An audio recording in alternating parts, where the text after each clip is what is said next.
Before I jump in, I want to mention that yesterday our church had its first physical gathering, outdoors of course, since March 15th. Today is June 29th, so we went from March 15th to June 28th, never met in person, never met indoors, and we had an outdoor service. And I knew what to expect because a lot of other churches in the area and some of my friends who are pastors had opened up. And I'm just going to tell you, it was encouraging to see our church back together, but I knew we weren't going to have our whole church. As a matter of fact, we'd be lucky if we had 50% of our former church attendance to show up. And sure enough, we didn't even get to that number. So a little less than half of our church, numerically as we're talking attender-wise, from 3.5 months ago, didn't show up on our first Sunday back. Now some people say, well, it'll get better. No, it gets worse.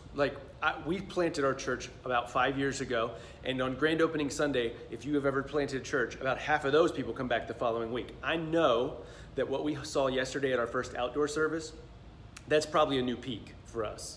And so as low as that is compared to where we were, it's probably a high point because there's so many people wanting to come back together. So we're not meeting this weekend. We're going to be online, and that's on purpose. We're still trying to figure out, and we're still recalibrating. We learned a lot at our first outdoor service, and we know for a fact we're going to need more shade if we're going to do more outdoor services this summer. And in the fall, maybe it'll be a little more likely. And we're working out those details, tents, outdoors, and I'm not afraid of those things. And here's another reason that we kind of are having to flip everything on its head. A lot of our Navy personnel, we're in a military town, 757, Norfolk, Portsmouth, Hampton Roads, Virginia. We have lots of military people in our church. Active duty Navy was reminded this week that there is a standing order from March that limits the types of establishments that active duty naval personnel can attend. And one of those is indoor religious services. So if somebody who's a part of our church were to come to an indoor service at our church, they would be breaking orders. They could get into big trouble. And here's the pressure that puts me in as a pastor. If I begin opening my doors to indoor services, and I have people in my church, they love Jesus, they would go against those orders, and then I'm putting them in a position where if somebody catches them, sees them, reports them, and so now I'm kind of like, well, outdoor worked okay for us. We're not going to do it every week. We're going to be online this weekend. We're going to announce as we need to if we're going to have more outdoor services, but we're really going to have to figure out as a church, what does the future look like? And I've said this from the beginning about COVID. COVID is forcing us to move ahead quicker than we wanted to. Businesses that were going to have to be okay with telecommuting, with people working online and offline and out of their visual eyes and people working remotely, businesses that were going to have to deal with that over the next 10 years had to deal with it in 2 months. And so if your business was going to move online over the next 10 years, it's doing it now. And the same is true for churches. We're having to adjust and figure out some things that maybe we weren't good at yet. And the answer is not just live streaming. Because here's where we're at. A lot of Christians are asking, what's happening to the church in this? The church is going to survive this, but cultural Christianity is probably going to die. And so a lot of our churches, we thought man, we're always going to be up and to the right. Things are going to continue to grow. And that was true for our church for 5 years. I don't know that that's the case anymore as far as physical attendance numbers. However, the remnant that God uses, true committed believers, they're always going to be involved. And that's why as a result, here's the deal. Our streaming numbers are down compared to what they were a year ago. So are our physical attendance numbers for the one service we've had, obviously, but our giving is up. So the engagement from those committed believers is still there, but the nominal Christians who would just go to church, who are kind of 1 foot in the world, 1 foot out, 1 foot in the church, I don't know that they're really going to be committed during this season or even after this is over because they're going to get in the habit of not coming to church. So I want to answer some things real quick, what does this mean for the church? I actually believe this can be good for the church because it is a real, not just awakening spiritually, but Jesus talked often about pruning in relation to the church, in relation to the believer's life, and there need to be seasons of us cutting away things that are dead, cutting away things that aren't working, cutting away. And so for all these years that we've been looking at this big number of how many people come to church, which we measure that around here, and as you look at our next steps in our church, there's some of these things that we're still doing, there's some of these things we're not doing right now. We're not offering live track. It's really hard to serve in a church capacity. Certainly we want to see people saved, see them get baptized, and we believe in a commitment to giving in our community and as a church together. But here's the deal, a lot of the things we used to do as a church, they're having to change rapidly. So I want to really encourage you. I mentioned a podcast, I'll link it down below, that I've been listening to, and it's talking about this cultural moment. It was with John Mark Comer, a pastor in Portland, Oregon, and he's been talking with Mark Sayers, and I shared a video from him earlier today. They really have been dissecting this dynamic of a culture that's changing rapidly. Before COVID was even on the scene, our culture and the culture around the world was changing rapidly. And so as these changes come as a result of COVID or transforming culture, I believe nominal Christianity is on the decline. People who are kind of in the church but in the world, they've been on the way out the door for a long time. Here's the good news. God always uses the remnant. He uses those who are committed, the core. And so there may be a falling away from church attendance in many Christian homes. Now, this also puts an onus back on us as Christians. So what do I do, Pastor Mark? How do I respond to this? I believe more than ever, we are going to become dependent on our personal relationships with Jesus more than a preacher, a pastor, a Sunday school teacher, a small group leader. And we need one another, like all these verses about one another. We absolutely need community and Christian community, and we're figuring that out as our groups meet together online, some of them in person. But here's the deal. You are not going to depend on Sunday morning to feed you as a Christian. It's going to be up to you to feed yourself. You're going to have to commit to God's word. You're going to have to commit to a healthy spiritual rhythm that is deeper than just going to church, showing up at group, talking about some group questions, and hoping everyone else fills you with what you need for the week spiritually. Also, another thing that's going to be changing rapidly in our church and every church is parents are going to be the primary, and they've always been this, but more than ever, they're going to realize this. If your child is going to grow in the knowledge of the Lord, if your child is going to grow spiritually during the season, it is going to be a result of you putting effort in. And I know I'm asking you, like everyone else, to do more right now, but here's the truth. Restore Kids hasn't met in 90 days. I don't know when the next time it's going to meet is, but if you are depending on the church to teach your kids about the Bible, it may be a while before the church can do that effectively. It is more imperative than ever that we raise the level of the spiritual temperature in our homes more than ever. All right, so I'm going to have to take personal responsibility for my relationship with Jesus. I'm also going to have to take personal responsibility with those I'm responsible for and their relationship with Jesus. So yeah, parents who are really dependent on the church, and listen, the church is here to support parents, and we've always said that, whether it's in youth group or kids ministry, our leaders are there to support the parents as they disciple their kids.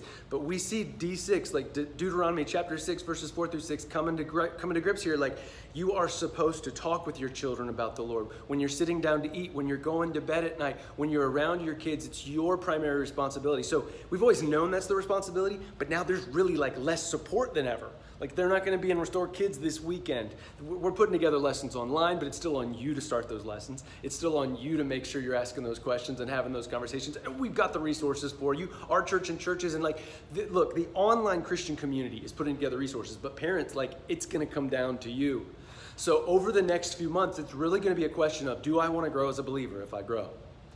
It's not going to be a group pushing me, because some of the people in our church, they haven't been to group since this started. And we understand that some have underlying health conditions. So all the questions we have right now, what's going to happen? I believe, numerically, it's not going to get encouraging.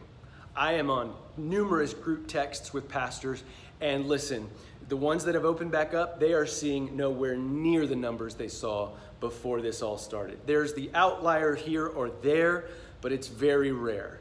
And so we're opening our churches back and having maybe 50% of the people we had before show up, right? And then some who are still streaming online, and there's nothing wrong with that. We understand that this is a crazy situation, crazy season. But where there was this opportunity to grow in the Lord and community, now many are finding themselves more alone than ever. And by the way, the enemy always isolates. Whether it's Jesus in the wilderness, Eve in the garden, he always gets us alone, feeling alone. We're not actually alone.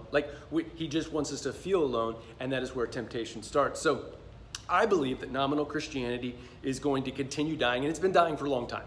All right, let's just cut it straight. 60 years ago, if you were just an individual in the American culture, it was kind of expected that you go to church. So a whole bunch of people went to church just because it was expected. It would actually help their career. It was good for them to be a respected deacon at the big Baptist church in downtown or whatever. And so everybody's a Christian, right? Everybody's going to church, even people who don't really believe it or care about it. And so they live these lives that don't even honor Jesus, but they're there on Sunday, right? That's going to go away.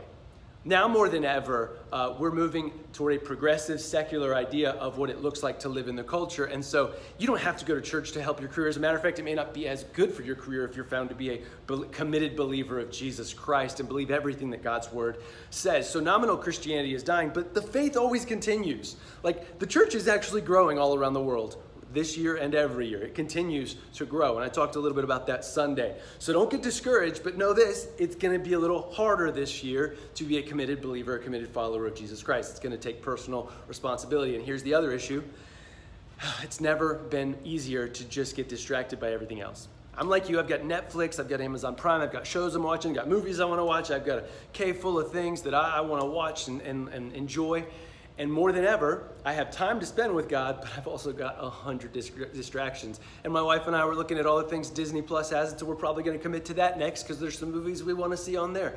There are 100 different distractions in this season that could keep my mind off of what Jesus says. I need a committed relationship with Jesus. So God uses the remnants. I want to encourage you again to listen to that podcast, This Cultural Moment with John Mark Comer and Mark Sayers. Really, really good. And I'll be linking more of their information and their stuff here. But guys, Sunday was good. Let me go back to our church specifically. Our service was great. I was encouraged. I knew that we would at least have 25% of our people. That we have leaders and committed followers of Jesus in this church. Like, we know who's going to be there. And I was encouraged that we had about 50% of our former attendants there in person at our service. And so I'm encouraged. I hope you're encouraged. We're still working out the details for the future, but I just want to say this. With the naval restrictions on in-person services, in our area, that's difficult. Like, I would not go indoors if I knew that it would actually require 20 to 30% of our people to break rank, to do something that could get them in trouble. So outdoors seems to be the new option. And here's the other thing. It's frustrating that we have this building we can't use, but the church has never been about the building. Now look, we scrimped and saved to get into this facility, and now we can't use it the way we thought we wanted to. But God's church is going to survive. We're going to get through this, and we have property that we can set up tents, we can set up shade, we can worship Jesus. And most of you were there when that mockingbird interrupted my message on Sunday morning, and that's fine. We are actually going to come through this stronger, I believe. So the church is going to be fine. Nominal Christianity is going to continue to decline, but I believe this can be a season where believers commit more than ever to the church, to Jesus, to his teachings, to healthy spiritual rhythms, right? More than ever, this is what Jesus needs his church to be. We're not probably ever going to go back to the way things were 50 or 60 years ago. Things are going to continue to look different. The church will always meet together. The church will always be strong, but let's not just try to get back to normal, because normal is chasing what culture says is success, right? And having a foot in both ends. Like, I want to be a good Christian, but also really rich. I want to have what Jesus offers as the good life, but also what the American culture tells me is the good life, and to protect what's mine and to care for what's mine. And it's all about personal freedom. And in the Bible, we find that we're all about community. And I don't just do what makes me feel good. I don't just look out for my interests. I care deeply about my brothers and sisters who do and don't look like me, who have the same and not the same interests or cultures or backgrounds as me. And so suddenly, life is no longer about me. And this is something we should embrace as the church. And when we embrace this, it will look different than the world. And so I'm excited about, what we enjoyed yesterday as a church. I'm also excited about the challenges ahead, because here's the truth.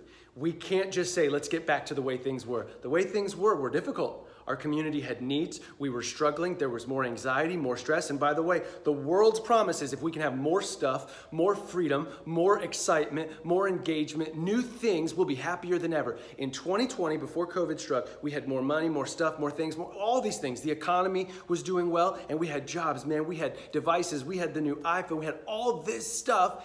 And yet, we were going through a mental health crisis. People were stressed out, They were just going crazy, like thinking of all the anxiety, and you know the studies. I don't even have to link them for you. We had everything the world told us would make us happy, and yet we weren't happy.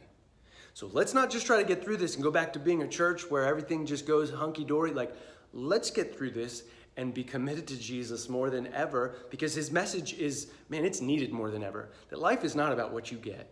Life is not about what you can do for you. Life is not all about us being the star.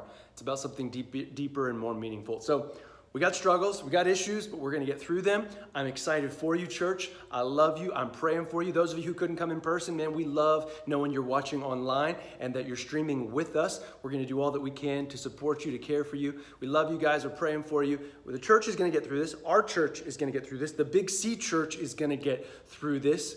When we commit to Jesus and don't just try to get back to what's comfortable, but try to get back to a point of we are making a difference. We are here on purpose. We are a place, we're a people of purpose and mission that is bigger than just making us feel better and taking care of our creature comforts. Hey, we might have some sweaty services. Hey, might even get rained on a little bit and have to hunker under some tents. We're going to worship Jesus. We're going to honor Jesus. We're going to continue making a difference in our community through our nonprofit partners, and we're going to move forward honoring Jesus, seeing lives transformed. So that's his church. That's what's going to happen. And man, the rest, who knows where it may fall. Culture is constantly changing, but we will be his remnant. We will be his church. I love you, praying for you, and I'm excited about this weekend being online. You guys be blessed. Stay healthy. Love you, praying for you. Have a great afternoon.